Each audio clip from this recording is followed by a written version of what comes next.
દર્શક મિત્રો, ડેલી બોડેલી ન્યૂઝમાં આપનું હાર્દિક સ્વાગત કરું છું. મયુદ્દીન ખત્રી.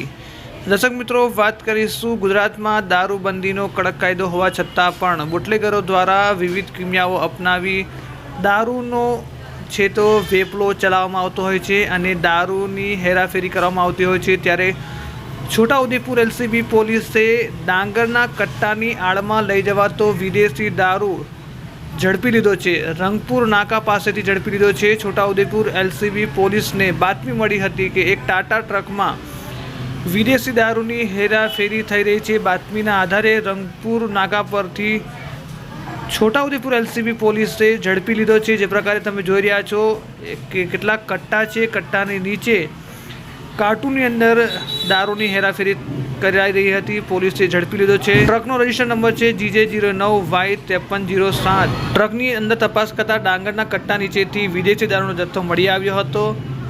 10,250 બોટલ મળી આવી હતી, જેની કિંમત 13,77,750 ને ટ્રક મોબાઈલ મળી 20,83,050નો મુદ્દામાલ પોલીસે કબજે કર્યો હતો. પકડાયેલ ઇસમ ઇમરાનભાઈ નામનો હોવાનું સામે આવ્યું છે. પોલીસે તમામ મુદ્દામાલ કબજે કરી આગળની કાયદેસરની કાર્યવાહી હાથ ધરી હતી.